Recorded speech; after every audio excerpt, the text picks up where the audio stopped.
This morning I am joined, among others, by County Administrative Officer Stacy Rogers, Health Officer Dr. Gregory Branch, Jay Ringgold, who is our Director of Emergency Management for Baltimore County, Dr. Darrell Williams, the Superintendent of Baltimore County Public Schools, Dr. Sandra Curtinitis, the President of the Community College of Baltimore County, Chief Hyatt of the Baltimore County Police Department, Chief Rund of our Fire Department, Council Members Jones and Patoka, and other department heads. Let me first say that the safety and well-being is and always will be the first priority for me for the residents of Baltimore County. Last night we learned about the first confirmed case of the COVID-19 virus, also known as the coronavirus. At that time, we shared the following information: that the individual is in his 60s and worked at the recent APAC conference in Washington, D.C. He is not hospitalized. We will continue to provide additional information as it becomes available and as allowed by law. We knew it was only a matter of time before a case was confirmed in Baltimore County, and we have been preparing for its arrival. Our county government team has been working across government agencies to ensure a coordinated response. Baltimore County has already implemented new 911 protocols to include a coronavirus screen to better prepare and protect our first responders. We have been reviewing our departmental continuity of operations plans and revising based on the latest CDC and WHO guidance. We are actively reviewing telework and sick leave options for Baltimore County employees and are in ongoing conversations and discussions with our partners, such as BCPS, CCBC, and the Baltimore County Public Libraries about similar actions for our partner organizations. We have issued emergency procurements for soap, hand sanitizer, and other necessary cleaning materials, with an emphasis on our senior centers, jails, courts, and areas with large traffic flows and concentrations of our most vulnerable populations.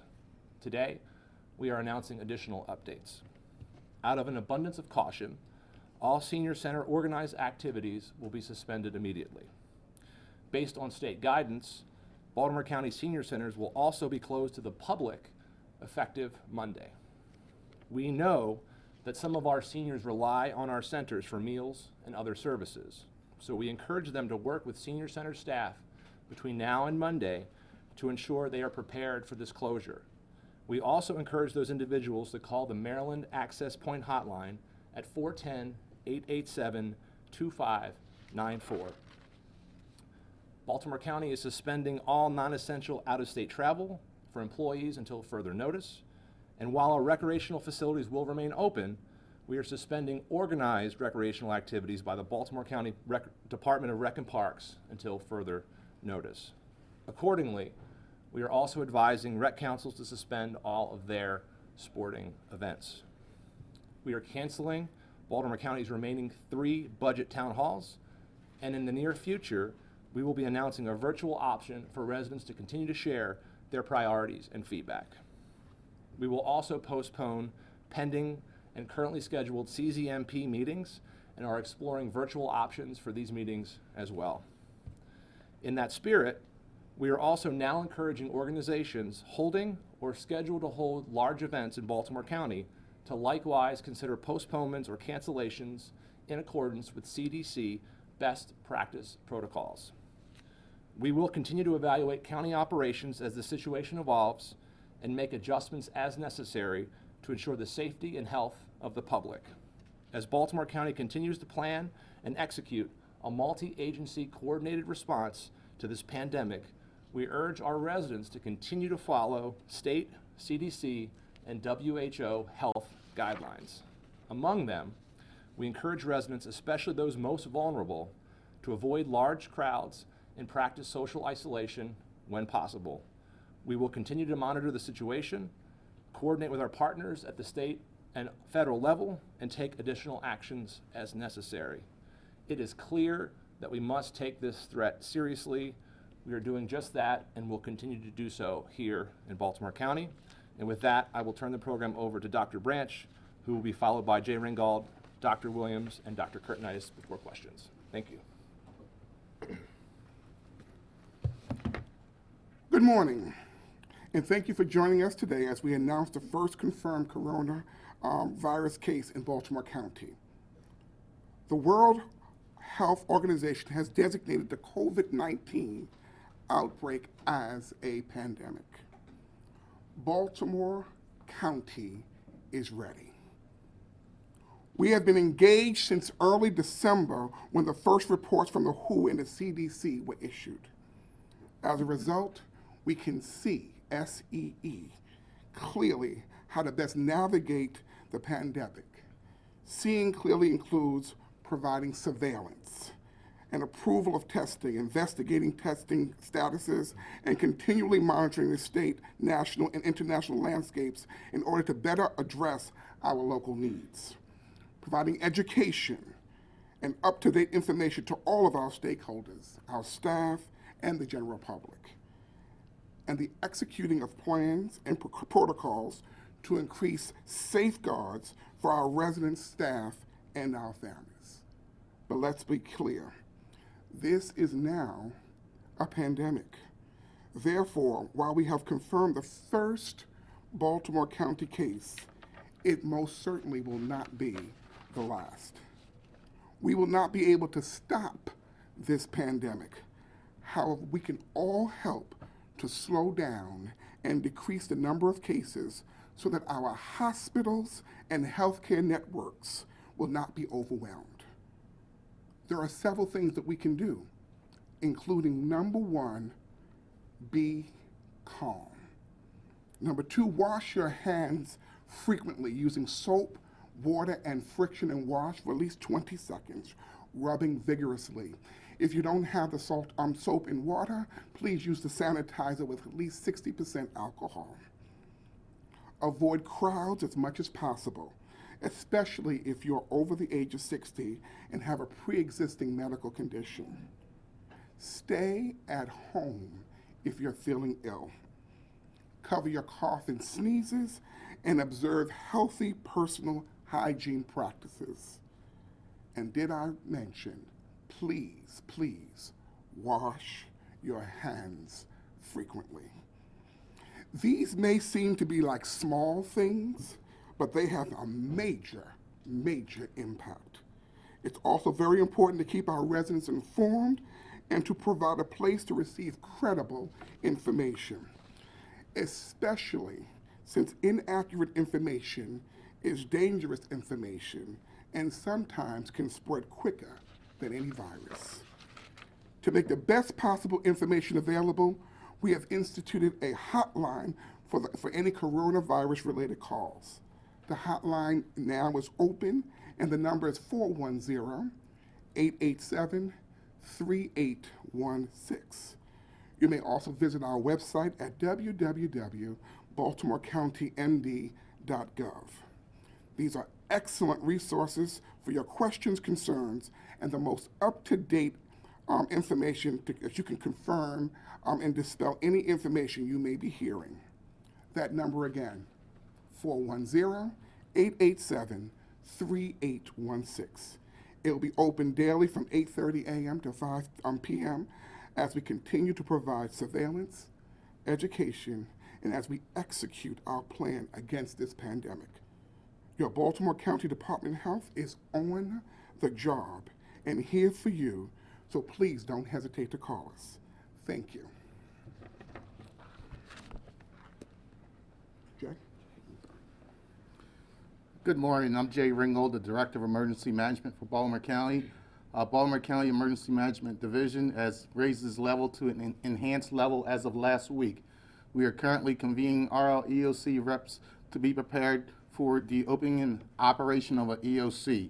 We have also tasked all of our county agencies to update their COOP plans. All of our COOP plans were updated last fall. We are also added a pandemic flu annex to that COOP plan. This is to ensure that core functions in county agencies can remain during this possible flu epidemic or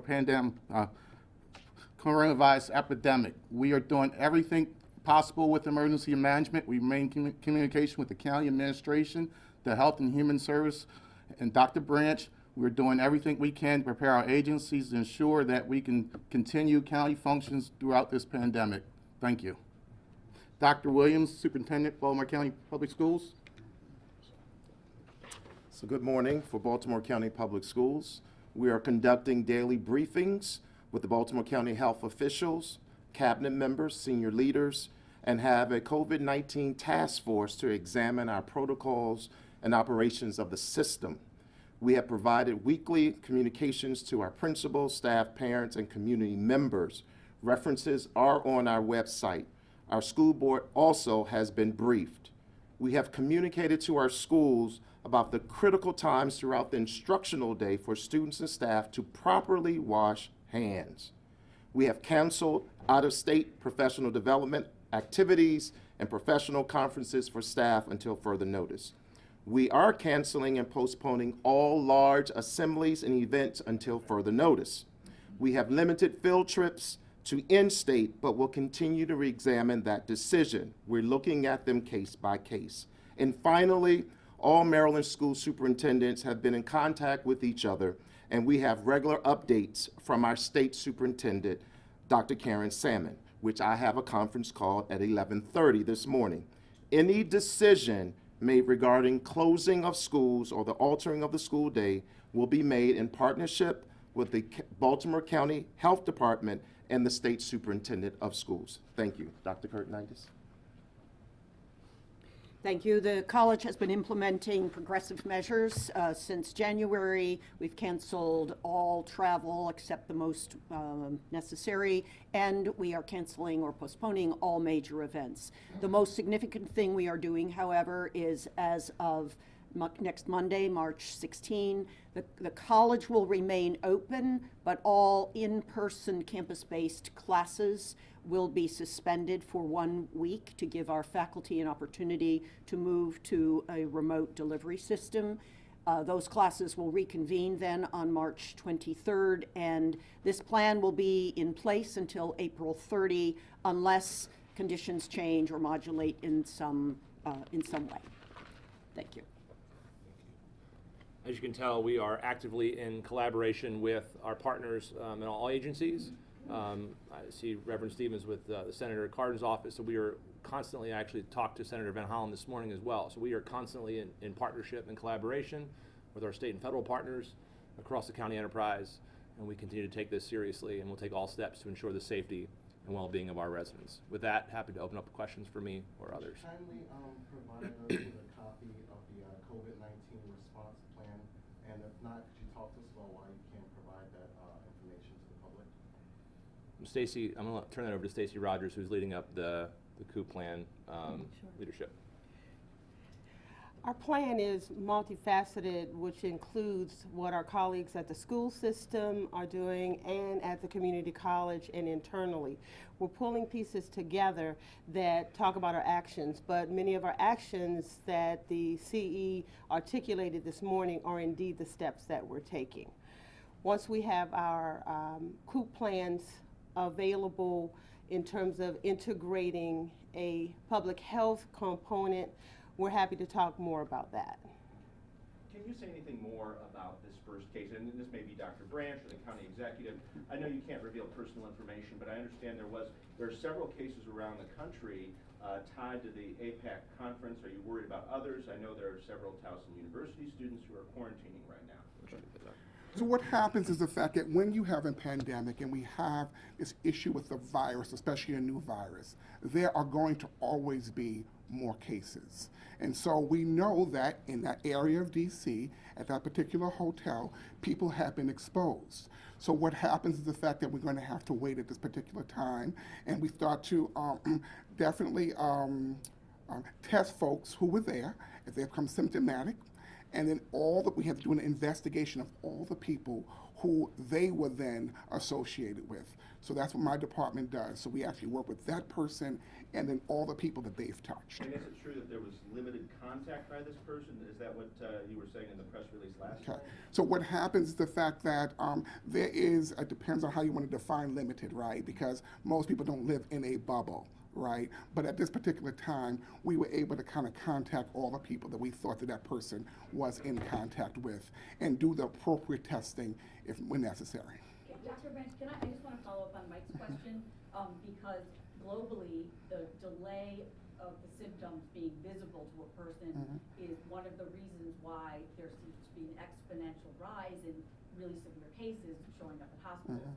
Can you please give us an idea of the timeline for this particular patient, when you first had contact with him, and how you monitored? It's all important for people to know. Did he self-monitor at home, as the Anne Arundel County case, or when did you exhaust all of their options and order the COVID-19 test? So what happens is the fact that once we are talking with a person, or their doctor's talking with them, what happens is the fact that from that clinical decision tree, they can actually then determine when the person is going to actually get the test. This person, obviously, because of their history, once they were able to present themselves, and they had to get the test itself, and it came back positive.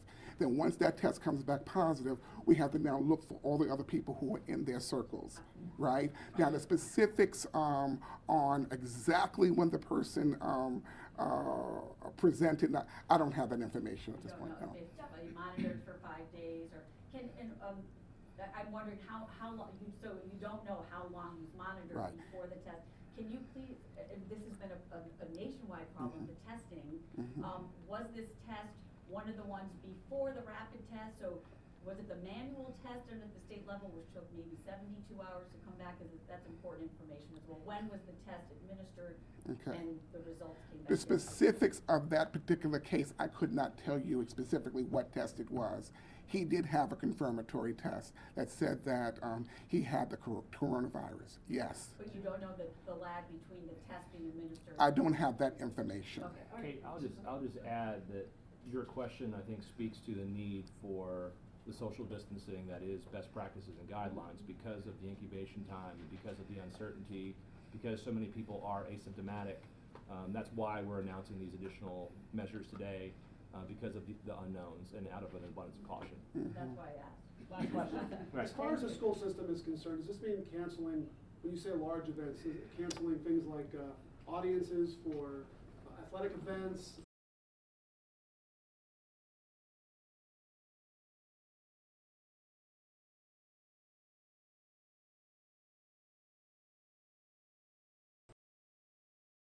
As you well know, we have some playoff games happening today and tomorrow, so there's some guidelines with that. So we have a list of all of our activities, including field trips, and we're working with our school leaders to make the best decision. How many tests does Baltimore County have? How many have we done? How many do you have? How many Oh, okay, so what happens is the fact that the tests are actually done by the CDC, MDH, and from the private labs. So we don't actually have a test because they're sent to the private labs. All right, thank you all. Oh, wait, how many have you done? Thank you, Kate. Okay, 20. 20 so far? Yes. And you've had one positive, one Right, positive? right, at this point, right. How many negatives? Okay, so at this point now we have 9 that we're waiting on. Everything else was negative. Thank you.